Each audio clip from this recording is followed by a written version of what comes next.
Hello everyone and welcome to Dutch Greybeard. This month I read the 5 books in the Belgariad series by David Eddings. In this video I want to share my spoiler-free thoughts about this series with you. The story is about Garion.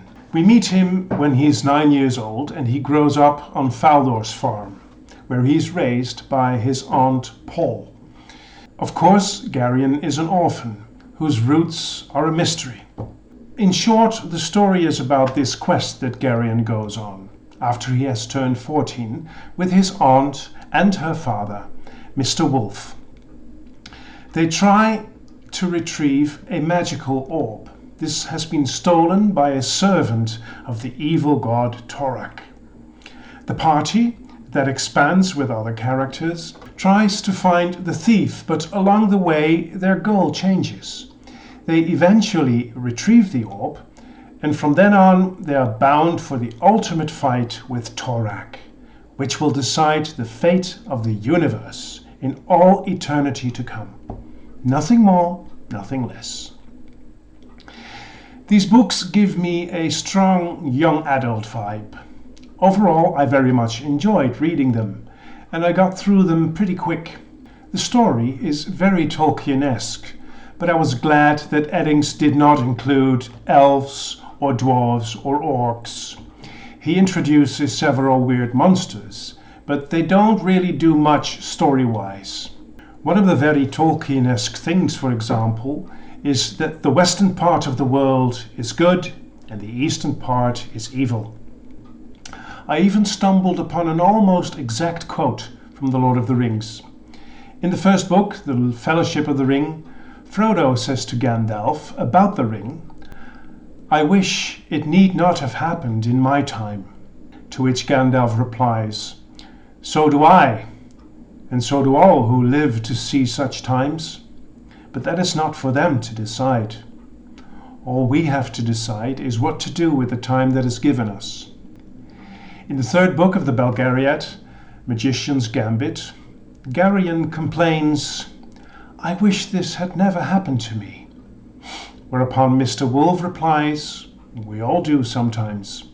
The decision wasn't ours to make, though." What I liked about the Belgariad is that the books are very easy to read. The story is entertaining for the most part, and some of the characters are very well portrayed. However, some of the main characters, like Aunt Paul and Mr. Wolf, remain a little bit indistinct. The world building is credible, although some of the monsters that we encounter along the story are a bit over the top for my taste. One other thing that I did not really believe is the fact that the whole population of a certain country has the same characteristics. For instance, I don't buy it that all the Arans, the people from Arendia, are not very bright. There are a lot of countries and names for their citizens. At some points I gave up on trying to memorize those names and their peculiarities. Somewhere halfway through book 4 I finally got the hang of it.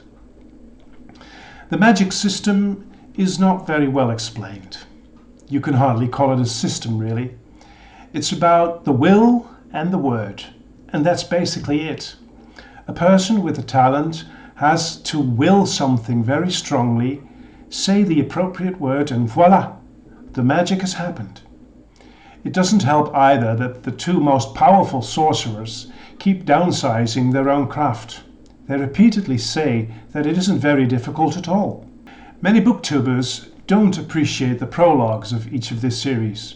Here the author tries to illustrate some of the background of the mythology to the world of the kingdoms of the West and the Angaraks. For me, they contributed to the illusion of authenticity of the world, so I enjoyed the prologues. And they're no more than about 10 pages each, or even less. The titles of the books, apart from the very first one, are a bit random to me. None of them reflect the story very well, really. They sound nice, but after reading the book I couldn't figure out why it was titled that way. Not a big deal, of course, but not a plus either. Let's take a closer look at each of the parts in the Belgariad Sisters. The first book, Pawn of Prophecy was published in 1983. My edition has 346 pages. There is some humour, like this funny dialogue between Garion and Mr. Wolf. "Why is that man over there sleeping?" "Drunk." "Shouldn't someone take care of him?" "He'd rather not be taken care of." "Do you know him?" "I know of him and many others like him. I've occasionally been in that condition myself." "Why?" "It seemed appropriate at the time." Or this banter between Barak and Silk, two of the companions of this quest. "You look like a rug." "I can't help that. Winters are cold in Cherak, and the hair helps me to stay warm." "It's just as cold in Drasnia." "Are you absolutely sure your grandmother didn't dally with a bear during one of those long winters?" "Some day your mouth is going to get you into a great deal of trouble, friend Silk." "I've been in trouble most of my life, friend Barak." "I wonder why." Silk, who besides being a prince, is also a thief, schemer and con man. He is no doubt the most entertaining character in this series. There is some very nice writing in this first part. At times, Eddings captures a whole world in one single sentence, like when Garion is growing up. Though he had until then considered her to be more an inconvenience than a genuine playmate, quite suddenly he began to notice Soubrette. Or this profound statement: "Who's to say what's only a story and what is truth disguised as a story?" The second part, Queen of Sorcery, was published in 1984 and counts 447 pages. This volume had some very slow parts, and it even irritated me sometimes how Aunt Paul keeps dodging all the questions Garion asks her. Her procrastination of explaining things becomes tedious. Garion voiced my thoughts very well when, after one of his questions to Aunt Paul, he says, "This is another one of those things you aren't going to tell me, isn't it?" The first two-thirds of this book really tested my reading resolve. There is travelling, an attack, travelling, an attack, with hardly any real development going on. But thankfully, after about 300 pages, the pacing of the story is picked up, making this a fun read in the end. One of the things I experienced in this book is that the talking about the two prophecies occasionally reveals too much of the plot, so that before an event occurs, I'd already pretty much guessed its outcome. The third book, Magician's Gambit, beautiful red, was also published in 1984 and has 446 pages. In this book, the quest becomes more and more clear. The stakes are high because it involves the entire universe. It seems that a very long time ago a mistake occurred, which set the purpose of the universe off in two separate lines of possibility. Garion, who is of course the destined hero of this story, has to bring the direction of the universe back to its intended course. From since he was a young boy, he had this inner dry voice that sometimes speaks to him. One of these inner dialogues strongly reminded me of the profound wisdom from the books of Neil Donald Walsh. Walsh converses with God, and he or she turns out to be quite different than what religions have told us during the past centuries. Questions about free will, destiny, and purpose are discussed in great depth. In that same vein, Garion's inner dry voice, who further on in the story identifies as one of the prophecies, tells him that he doesn't know if Garion will succeed in his destiny. "I know what's supposed to happen, not what will." A line of possibility has a kind of purpose. To have a purpose, there has to be awareness of that purpose. To put it rather simply, that's what I am, the awareness of the original purpose of the universe. The sense of destiny is adequately put into words when Garion asks if somebody else can do it. No, the voice told him, that's not the way it works. The universe has been waiting for you for more millions of years than you could even imagine. You've been hurtling toward this event since before the beginning of time. Unfortunately, also Book 3 is a bit of a drag now and then. The story continues very slow, and at times I wondered if reading this was worth my while. But exactly as happened in Book 2, just at the right time, the story picks up again. Book number 4 is Castle of Wizardry. Published also in 1984, it has 444 pages. Yes, now you can see it. Alright, in this book, the complete innocence of the little boy Errand is portrayed beautifully. As the keeper of the orb, he offers it to practically everyone he meets, saying, "Errand?" This form of infinite trust in everyone and everything is what we nowadays would call enlightened, I suppose. Errand doesn't really play a big part in the story, but he somehow seems essential to it.